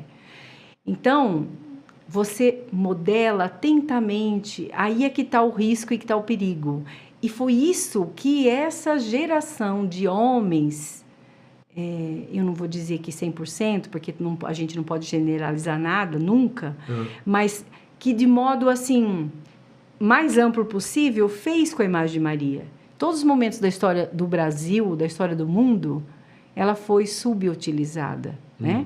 Eu preciso matar aquele povo ali, porque eu vou invadir aquela terra e eu quero aquele lugar para mim. Então, a mãe, eles rezavam, né? Rezavam para ela, pediam para ela ajudar eles a matarem. Gente, que raios. Acha agora que Jesus Cristo ia querer que a sua mãe, então, fosse a intercessora de uma matança. O sistema está fora da lógica, né? Eu vejo que foi dito aos antigos, não matarás, eu porém vos digo, todo aquele olhar, sentir raiva do seu irmão, resumindo, já será condenado. Então, como é que você pode, matar, se você não pode nem sentir raiva? Você inverte a lógica. Não, mas agora pode. Porque agora é o reinado do Espírito Santo vem e fala para você no seu coração que você pode matar. Não pode, a lógica inicial é a mesma, entende? Não pode ter incoerência, né? Então o perigo está aí, Plínio. Como é que você modela as imagens nos dias de hoje para convencer um público? E aqui a gente pode pensar não só dentro da estrutura religiosa, mas na política, né? A gente está vendo muito. Então, como é que você pega essa massa, imagina uma coisa para convencer aquela multidão de que o seu discurso está certo? Aí é que está morando o perigo, sabe? Então, mas deixa eu te falar uma coisa. Com que você faz isso. Então, essa é uma questão política que interessa muito, por exemplo, aos estudos budistas. Por quê? A mãe do Buda foi apagada. Aí depois a esposa do Buda também foi apagada. A mãe do Buda, Mahapajapati, que é a mãe que cuidou dele, não a que morreu, não a que, né, deu origem ao corpo dele, etc., né? Não a que deu a luz a ele, mas a mãe dele, que era a tia dele, hoje no meio budista tende a ser apagada. Mas quando você olha para a lógica do código Vinaya, que é o código de preceitos, tem a história dela lá. E você vê que é igual. E os preceitos, embora tenha 100 preceitos a mais, foram 100 preceitos a mais espelhados nos preceitos dos homens, que é só uma repetição, ou seja, não é nada, é o meu preceito. Espelhado, literalmente o meu preceito. Falando, por que esse preceito está aqui sendo que é igual aquele outro lá? É só olhar que você fala assim, mas põe aí a ideia. A ideia foi que, pelo jeito, nós tínhamos uma estruturação que foi caminhando meio na linha de Colossenses e Efésios, e foi colocando a mulher num sentido cada vez mais redutivo. E mais para baixo. Fechando ela cada Aí vez você mais. tem um budismo que vai se desenvolvendo a partir do conceito de compaixão. E como é que você pode manter a mulher abaixo do homem, dentro do conceito de compaixão, que vê homem e mulher, no mínimo, no pé de igualdade, porque você não pode ter compaixão se não for igual. O que acontece também com Agostinho, quando ele esbarra no conceito de misericórdia. Ele fala, a principal virtude humana é misericórdia. Ele começa a ter problemas a partir daí. Porque ele fala, a mulher, você vê nos escritos dele, começa a ter variações, ele começa a falar, e agora o que eu faço, o que eu faço? Aí ele chega finalmente na terceira fase, ele quer predestinação. É porque é predestinado. A mulher é predestinada a ser serva. Escapei da questão. Aí você tem, no meio budista, o Vajrayana chegando por volta do século VII, século IX. E coloca a mulher pelada, a valorização da mulher. Aí você tem imagens sexuais, budas com relação sexual de frente um para o outro, porque não é de costa, não é de quatro, não é deitado em cima do outro, é de frente porque é igual. Sim, bonito. Entendeu? Isso. É igual. Aí você tem assim, um de frente pro outro, então você fala, e aí tem gente que fala assim, não, mas o homem tá por baixo, a mulher tá por cima, só que aí na hora que você depende, você vê a imagem ao contrário. A mulher tá por baixo, o cara tá por cima, você nem entende o que você tá vendo, você fala assim, como é que anatomicamente isso funciona? Mas tá ali. Por quê? Porque é uma resistência. Aí surge Arayatara, a mãe de todos os Budas. Da onde todos os Budas se originam. Então, olha lá. Uma deusa, então, uma que deusa, criou, deu origem a tudo. Por quê? Porque é uma contraposição feminina, a ideia de Manjushri como origem de todos os Budas. Aí aparece Arayatara, e Arayatara está lá no meio até hoje, continua sendo a origem de todos os Budas. O Manjushri passa a ser o mestre de todos os Budas, a mãe de todos, né? O que Jesus fala para Maria na cruz? Ela continua aqui, né? Então, assim... Isso. Ela está aqui. Então, como diz Krishnamurti, arquetipicamente, a grande mãe está aqui. Ela é arqueticamente... Aí você vai chegar onde eu quero. Né? A gente fez um podcast com o Ricardo Mazeu e ele falou da teologia do domínio. Um dos lances da teologia do domínio é o apagamento absoluto do culto a Maria no Brasil. Então, olha como que você vê isso? Então, como que eu vejo isso? É o Deus Pai, né, que quer acabar com uma possibilidade... aqui tem que tomar cuidado, né, Plínio? Porque a gente fala assim de uma deusa mãe, as pessoas... Né, é conflitivo isso. Mas o que eu quero dizer? Você precisa pensar nisso. Gente, tem teóloga feminista que fala assim, como é que nós, que hoje, sabemos o que é gerar uma criança, sabemos qual é o nível de participação do homem e depois dos 9 meses de um corpo da mulher. Como é que a gente, hoje, ainda vai aceitar... que fomos criados apenas, vamos pensar assim, por uma figura masculina. Gente, é no nosso corpo que tudo acontece, né? É no nosso corpo. É a terra, é feminino, a terra, né? Então, assim, é daqui que a semente cai e vai germinar, vai crescer, vai dar fruto. Então, então você está querendo dizer que é só para... Não, gente, eu não estou querendo dizer, mas eu estou fazendo um apontamento, porque nós temos que pensar sobre isso, porque não está certo a estrutura da sociedade, né? Fazer o que faz hoje com a mulher, os resultados que nós temos hoje, em feminicídio, né? Violência no sentido do estupro mesmo, ou violência moral, psicológica, existe vários tipos de violência. Não é possível, isso não acontece com o sexo masculino. No nível que acontece com o da mulher, não. Não acontece. Então, assim, a gente precisa, sim... na estrutura nativa, por exemplo, você tem a equidade das divindades. Você tem o masculino e o feminino. Quando você pega a estrutura do panteão grego, você também tem, né? Os deuses homens e as deusas mulheres. Sim, sim. Você tem uma estrutura psicológica. A Mulak ainda fala isso. Psicologicamente, nós precisamos corrigir isso. Porque o cristianismo destruiu essa estrutura psicológica. Ela colocou na nossa cabeça só uma imagem masculina. E que é só por essa imagem masculina que a salvação vem. Entende? Então, quando a gente diz assim... Peraí, mas Maria foi considerada mãe de Deus e você está botando ela para baixo ali, ela não tem um papel assim forte como a imagem masculina dentro do cristianismo, né? A gente não está querendo dizer que a gente quer que isso vire uma deusa, que aquilo aconteça de tal... A gente está questionando. Como diz a Schusler Fiorenza, né?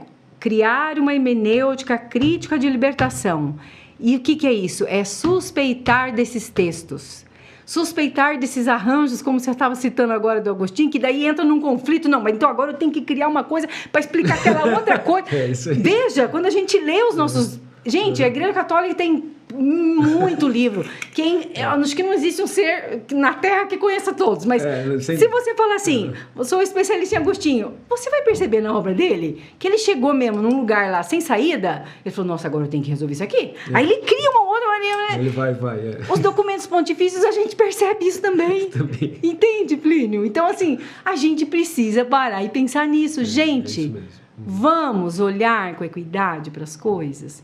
Vamos corrigir essas coisas. Olha a sociedade perturbada que a gente tem, né? Olha que situação que a gente chegou. Será que esse método que a gente usou até hoje, de estruturar a cultura, de falar sobre a nossa religiosidade, sobre a nossa imagem de céu e inferno, tá certo, né? Pois é.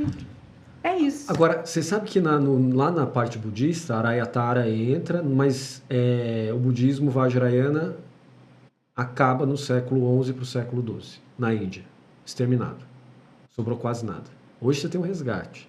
Promovido muito pelo Dalai Lama, pela estrutura tibetana, em geral, outras escolas tibetanas vêm, Sakya, Kagyu, Nyingma, né? Aqui no Brasil nós temos uma forte tendência Nyingma, da escola Nyingma, pelo Shagdu Rinpoche e a herança tibetana, da lógica tibetana aqui dentro, do budismo tibetano, com Arayatara, mãe de todos os Budas. Se você for nas escolas que ele deixou, você encontra imagens chocantes, uma mulher nua, verde, vermelha, amarela, e o pessoal fazendo prece para ela, entende? Mantras. Eles perguntam, mas por que você está fazendo isso? Ele fala assim, não, é que ela é a mãe de todos os Budas. Sem medo de mostrar o corpo. Né? Porque você vê a imagem da mulher toda, né? A imagem católica é um pano. Ela é uma cortina. Só tem uma cortina com o rosto. Né? Isso. Você conhece aquele quadro de Maria da amamentação? Que aparece o seio. Ah, mas dá o rolo isso aí, né? Então, isso no século XIV e XV, então veja, bem lá pertinho de Anchieta. Ele com certeza sabia dessas coisas, né?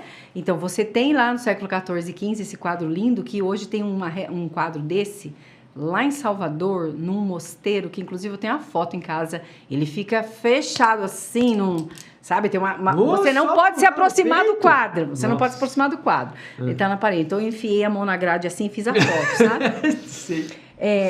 Todo o seio de Maria fora, o leite era como se fosse uma luz, né? Que amamentava Jesus. É bonito. Então, aí. isso é uma força feminina. Como é que o Filho de Deus, então, ia sobreviver se não tivesse esse peito para amamentar? É nessa força de potência que o Anchieta fala ali no texto dele, sabe? No poema. Por isso que eu achei muito significativo essa parte também. Porque ele não dá essa conotação. A amamentação é uma força vital, entendeu? Não existe um ser humano que não tenha... Não tem como não mamar. Não tem como não pegar num peito de uma mulher. Desde pequeno. Você nasceu. Primeiro que você passa pelo órgão genital de uma mulher para nascer. Claro. Segundo que você vai botar a boca ali para você sobreviver. Sim. Ela é a luz da sua vida. Ela é aquilo ali, entendeu? Então, assim, o que fizeram com Maria foi castrar tudo isso. Esse quadro foi proibido rapidinho. Lá por volta daqueles séculos mesmo já foi proibido. Outra imagem que foi muito proibida de Maria, que chama... É como se fosse proibido? Assim... Proibido. Como se fosse uma imagem tripartida, se eu não me engano que chama. Joga no Google pra você ver. É uma imagem de Maria, Plínio, assim, só que o meio dela abre. Sabe como aqueles oratórios nossos, que é católico? Ela abre e dentro dessa imagem está o Pai e o Filho. Isso é muito forte. Dentro dela está contido o Pai e o Filho. Do Altíssimo, a Arca da Aliança. Para mim faz todo sentido. Isso tá Percebe a força da mulher? Mas claro. Aí o que acontece? Quando o homem começa a perceber aonde que isso vai chegar, né? Quanto de força que essa mulher vai ganhar, a gente manda tirar essa imagem de circulação. Que coisa mais ridícula, não é verdade? Isso é uma ridicularidade. Então, tá na hora da gente pensar sobre essas coisas, né? Então, o meu livro é um convite a isso. O prefácio do meu livro tem a Ivone Gebara, e ela coloca, assim, algumas percepções interessantes para tentar também mostrar para o autor para onde que eu tô indo, o que eu tô conduzindo aqui. Então, eu espero que, se desse podcast alguém se interessar em adquirir esse livro e comprar, em casa eu ainda tenho exemplares, e se não por mim, se isso for mais para frente, a editora Recriar já está vendendo ele já faz mais de um mês, né?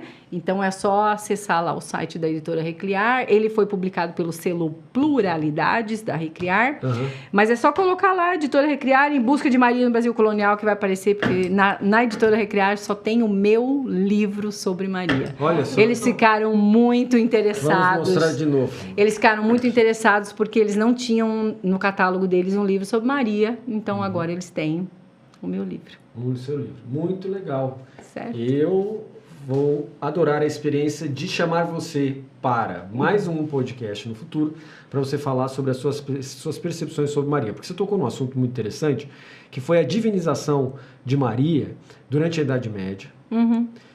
E eu sou um leitor meio doido, assim, porque eu gosto de Lutero, eu gosto de Calvino, eu gosto de Arminio, eu gosto de Wesley, eu gosto da galera, entendeu? Sim. Então eu leio e eu acho estranho quando o pessoal pega pesado em cima deles, dizendo, não, mas eles falaram coisa de Maria. Na maior parte das vezes eu vejo só elogio.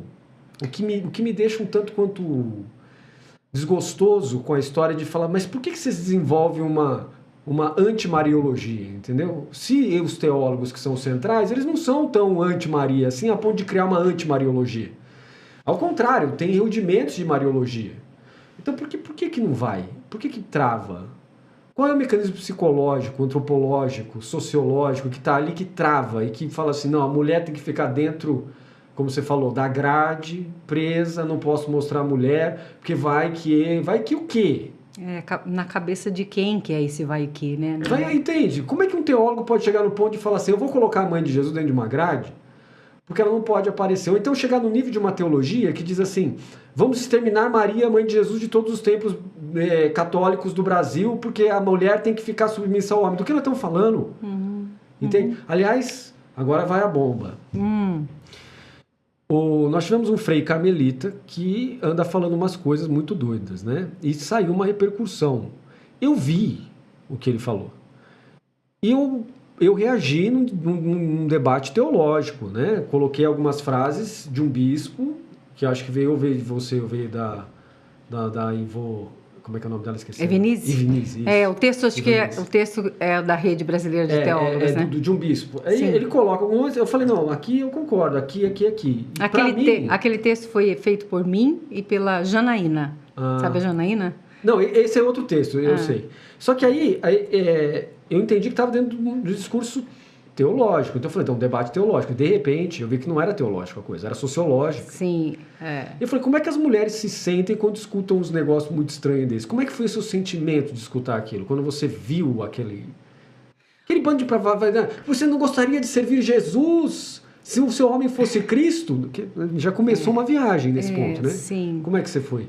Então, olha, Plínio, acho que naquele primeiro momento, antes de eu conseguir fazer qualquer reflexão mais intelectualizada, vamos dizer assim, foi a percepção básica que eu imagino que toda mulher deveria ter, né? Um asco. né? Um asco em relação àquele homem. Porque... Em relação ao homem? Com aquele homem, né? Com o discurso daquele homem. Ideias, é isso, né? O discurso daquele homem, né? A forma com que ele enxerga o texto bíblico e que ele manipula o texto bíblico, né? Porque aquilo é uma manipulação, né? Não é naquela perspectiva, mesmo que teologicamente, teologicamente não, biblicamente, aquilo está escrito lá mesmo, está escrito lá. Mas aí a gente entra de novo naquela história, mas quando que esse livro foi escrito? Gente, 3.000 anos, Gênesis provavelmente 3.000 anos antes de Cristo. Modificado por Esdras e Neemias. Então, gente, como é que aqui... Então, sabe assim, primeiro de tudo foi uma revolta, um asco daquele homem falando aquilo, sabe? De ver... Mas não é do homem, né? Da ideia. Da ideia daquele homem. Opa, desculpe. Eu não quero dizer homem no sentido de todos os homens, mas daquele homem, entende? Fazer isso, falar daquela forma. E depois um retrocesso, assim, muito grande mesmo, medieval, né? Medieval. E uma decepção de imaginar que naquele momento também eu queria descobrir aonde que ele recebeu essa formação. Mas depois, ao mesmo tempo, não é a formação em si, né? É o que ele fez com a formação dele. Né? Como é que ele se comportou durante o período dele de formação? Por quê? Por que eu falo isso? Porque dentro da minha formação, dos meus 11 anos aí em que eu tenho nessa trajetória dentro da teologia e ciência da religião, que já completaram 11 anos, por conta daquele mais um ano que eu tive que fazer para validar meu diploma, né? Então, deu 11. Eu também tive colegas que saíram dali, como disse um dia Padre Ferraro, já nas primeiras aulas de PUC, olha, eu desejo muito que você... Nunca esqueço dessa frase dele. E aí aquilo ali para mim acendeu uma lâmpada gigante. Falei, eu não vou fazer isso na minha vida. Desejo muito que vocês não façam como fazem os patinhos, que fecham as suas asinhas, entram na lagoa e saem seco do outro lado. Ele nem precisou explicar essa frase para mim, eu já entendi. Não precisa, não entre aqui, estude 4 anos e saia do jeito que você chegou. Você tem que sair diferente, transformado. Então, naquela hora que eu vi aquela pessoa, eu falei, gente, que raios de transformação que essa criatura passou? O que levou esse religioso, né? Esse carmelita, a fazer uma interpretação bíblica dessa? E aí, social, como você disse, depois é que eu fui percebendo que o buraco era mais embaixo, né? Que aí a gente tem toda uma perspectiva de um projeto ideológico de conservadorismo, de extrema-direita que a gente tem aí nessa jogada. E o pessoal, né? Então, essa questão de direita e esquerda está me incomodando um pouco, porque, na verdade, o que nós temos não é só direita e esquerda. O que nós temos aí dentro é uma perspectiva teológica que regressa para uma perspectiva teológica tomista de Coimbra, que é uma perspectiva da colonização nossa. É um movimento que vai enfrentar o movimento que você faz parte dentro da teologia, que é o movimento de decolonialidade. Por isso é tão importante hoje essa categoria de análise, né? E o nosso Frei Carmelita, ele está na corrente, me parece, de uma manutenção da colonialidade. Da manutenção da identidade que se submete ao pensamento egocêntrico. Isso. E aí o pessoal não vê desse jeito, vê que você é de esquerda. E aí, tudo quanto é meio falando assim, as teólogas de esquerda. Pera, não é teólogo de esquerda. Você tem razão no que você está querendo apontar. Já entendi o que você está querendo apontar. Sim, de fato. Porque daí hoje também a gente resumiu nisso, né? Ou você é de esquerda ou você é de direita, né? E aí tem os extremos, ou de extrema esquerda ou extrema direita, né? Isso, entende? Eu falo por quê? Ou então, né, um pouco pior, que já aconteceu isso dentro da minha casa. Onde assim, você ser petista? Não, eu não sou petista. Não é questão partidária, como né? Como é que é isso aí? Entende? Então, assim, a gente tá louco, né? Um momento bem louco. Petista assim, é quem tá registrado no PT. Exato, né? Isso, exato. Eu não contribuo no PT, como é que eu sou petista? É como chamar o Papa Francisco de comunista. Então, né? como é que pode? Então assim, a gente está numa fase tão tensa, né? Tão crítica, tão terrível, que, Plínio, tem hora que eu não sei nem se eu consigo responder de forma... esgotar um raciocínio, uma coisa, a gente não vai conseguir esgotar. Mas eu não consigo dizer para você exatamente o que eu senti, porque a gente está vivendo tanta coisa nessa época, né, na nossa fase. Como dizia o Lauri nas nossas aulas, ele falava às vezes para a gente se acalmar, porque tinha o contexto da pandemia e tudo mais, né? que a gente estava vivendo, nós estamos vivendo uma fase, assim como a fase de transição de Idade Média para a Idade Moderna, né? Então, a gente está vivendo uma fase de novo, a história tem que mudar, né? Passou-se mais de 500 anos, esse processo da modernidade, o avanço do capitalismo, né? E o capitalismo não está dando mais conta, nós estamos destruindo o planeta. Então, nós estamos vivendo essa fase, né? De uma mudança. Então, assim, a gente está surtando, porque a gente não consegue dar uma resposta. Eu também faço a conclusão do meu livro um pouco nesse sentido. Falo, olha, é impossível, sobretudo gênero, né? Gênero dentro da estrutura da igreja, você fala de gênero, isso aqui, para alguns, você veja que nos Estados Unidos o Trump proibiu que as pessoas coloquem em suas pesquisas sobre gênero, né? Proibido. Professores do Brasil que conseguiram verbas nos Estados Unidos para desenvolver suas pesquisas. Quando o Trump viu lá que eu era de cunho feminista ou esquerdista ou de gênero, ele cortou. O professor perdeu a verba, né? Tem só colocar no Google aí que você vai achar. Uma universidade federal, que eu me lembro o caso mais recente. Então, assim, a gente está vivendo uma coisa tão apocalíptica, né? Tão apocalíptica, que eu nem sei se eu consigo... Eu só sei que eu fiquei muito revoltada e achei que tinha que reforçar e mostrar esses padrões que a gente vem lutando. A Vinícius também, né? Vinícius também ficou revoltado. Eu estava acompanhando vocês duas na rede social, vocês estavam muito bravas com a fala dele. Porque o que acontece? A gente tem ainda, né? As pessoas não sabem o que é patriarcado. Eu vejo alguns sacerdotes hoje dando uma certa explicação em algumas homilias, que eu já estou achando positivo, bom, pelo menos estão começando, né? Mas você não vê algo que trabalhe o que é a misoginia, né? O que é o sexismo, que é o extremo mesmo, sobretudo dentro da perspectiva da mulher, né? Misoginia, essa aversão, e o sexismo está mais ou menos no mesmo campo, né? Uma aversão ao outro, né? A misoginia é mais assim no sentido do gênero feminino e o sexismo é uma aversão ao outro, né? Você pega a obra chama Sexismo e Religião, da Robin Scott. Esse livro foi onde primeira vez que eu fui olhar o que era sexismo. Então, assim, é maravilhoso. Então, se alguém quiser ler esse livro, é muito bom. Então, assim, a nossa sociedade não conseguiu entender o que é isso, né? E não que eu também domine tudo isso. Eu tenho uma leitura sobre isso pela própria trajetória que eu fiz, por causa da teologia feminista, da categoria de gênero, né? Mas hoje eu sei que o sexismo mata, né? A misoginia mata muito, assim como a homofobia ou a transfobia, né? Tudo. Então, assim, como diz a Ivone, nós somos seres misturados, nós somos, né, plurais, nós estamos constantemente em mutação. A Ivone tem um livro que chama Filosofia Feminista, ele é fininho e é um dos melhores livros que eu li dela numa perspectiva filosófica. Então, assim, é isso, gente. A gente, né, precisa parar de colocar aquele padrão, aquela normatividade, né?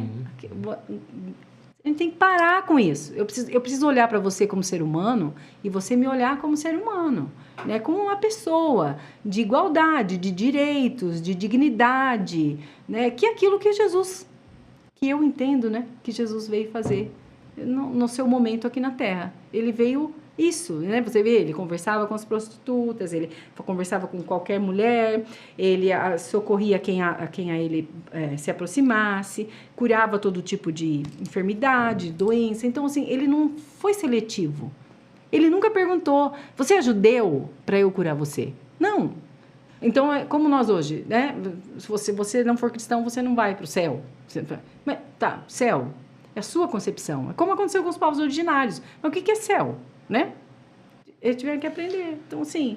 Então, mas você não pensa, assim, que o processo que nós temos agora é esse nosso Frei Carmelita, né? E ele coloca um processo de identidade de manutenção. Que é manter aquilo que já está. E você está na contramão. Você quer desconstruir para melhorar a situação. E ele está vendo riscos. Ele acha que é arriscado essa sua desconstrução. Como que você responderia para ele para dizer que não é arriscado? Porque me parece que tem medo envolvido nisso, né? Quando você consegue continuar fazendo uma manutenção de um determinado tipo de identidade e amarra isso com a percepção teológica, ainda mais uma percepção teológica que evoca uma concepção de Gênesis e Efésios, né? Duas concepções super assim conservadoras, no sentido, vamos conservar a identidade que temos desde a época do pós-Paulo até hoje. E você fala assim, olha, isso é opressivo, a mulher está sendo vítima de opressões, isso mata. Porque mata o sentido da vida da mulher, mata a liberdade, mata tudo. Como que você responderia para ele dizendo assim, meu filho, pare de ter medo? O que você responderia? Como você convenceria ele? Olha, é bastante difícil convencer uma estrutura. Ele é produto dessa estrutura, sem dúvida alguma. Uma estrutura que está sedimentada na cabeça dele. Hoje é quase como a gente dizer assim, como é que eu converso com um bolsonarista para inverter o pensamento dele? Não, nem inverter, para clarear o pensamento, né? Para mostrar para ele, olha, mas você não acha que... Não tem conversa. Mas, nossa, Perla, mas ele é um frei, ele é um católico. Como assim? Mas, não, ele tem fundamentos ali que permitem uma possibilidade de então, Bolsonaro, isso nem sempre, porque depende da matriz que ele vem, é realmente mais complicado. Né? Então, mas se ele... Olha, Plínio, se ele tiver com essa concepção de uma igreja onde a mulher tem esse papel que ele enxerga, eu não acompanho ele nas redes sociais. Eu nem sabia que ele existia. Daí eu fui olhar alguns videozinhos para ter uma noção, né? Então, assim, não sei como que ele é. Talvez eu esteja fazendo aqui uma impressão dele também equivocada a partir de um recorte que a gente viu, né? Mas, assim, eu diria para ele que ele precisaria urgentemente olhar mais para Jesus, né? Olhar mais para a pessoa de Jesus.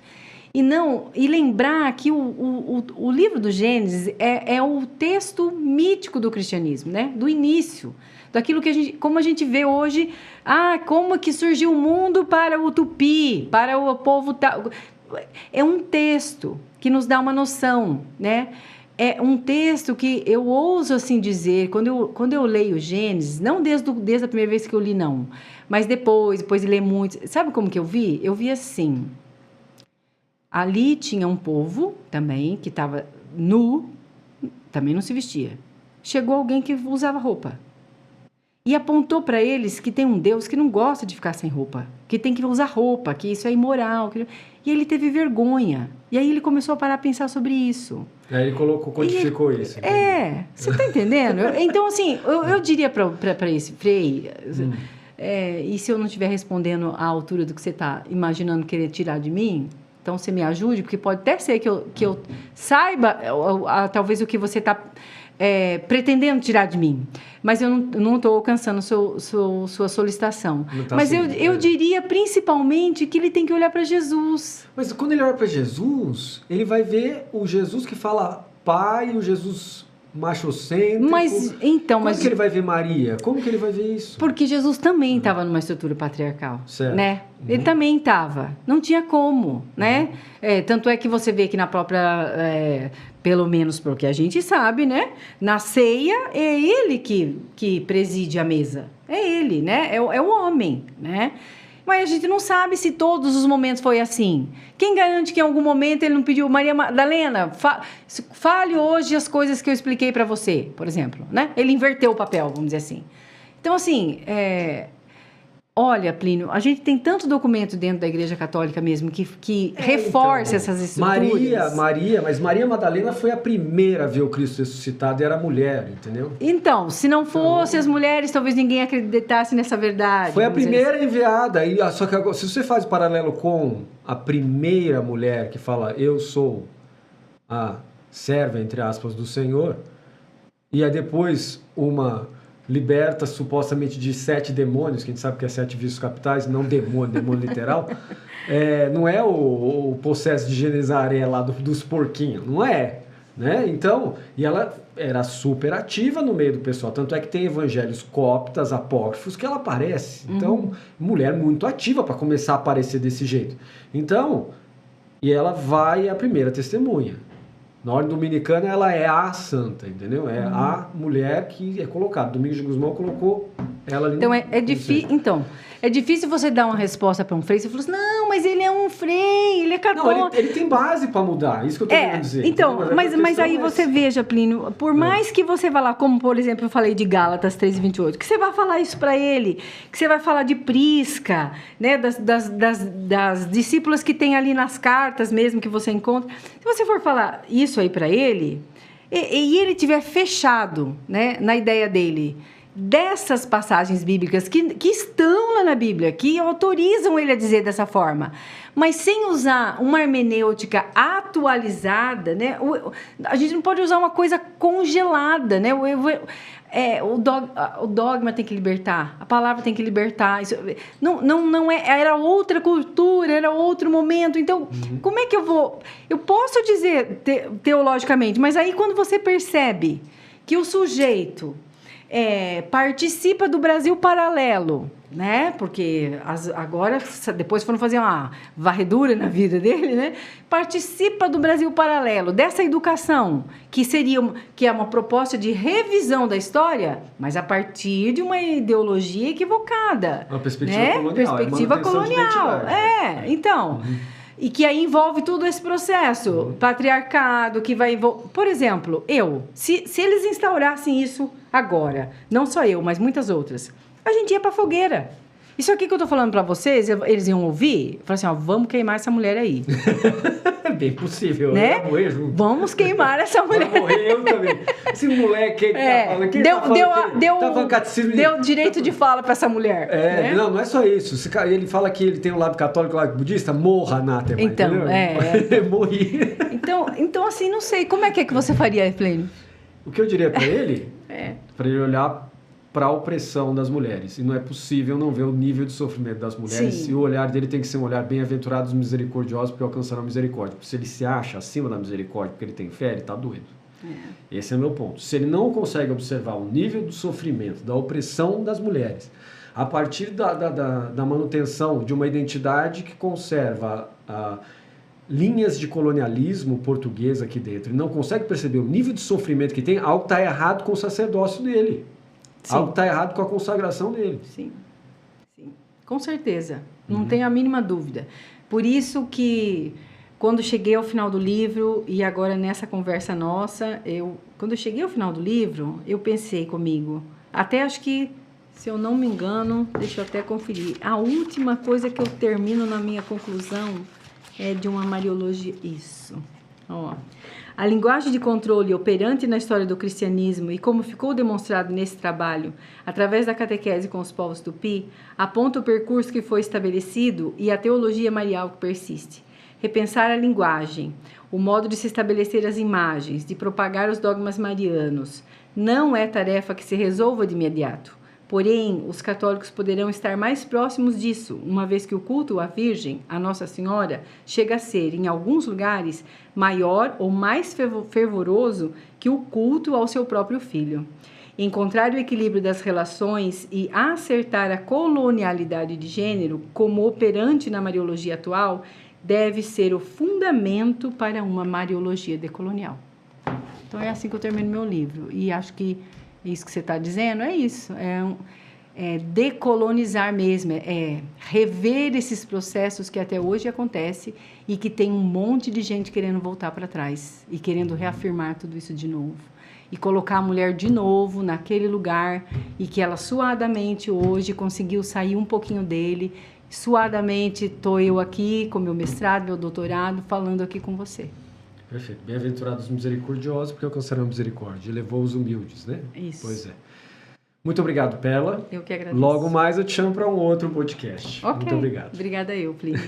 De coração.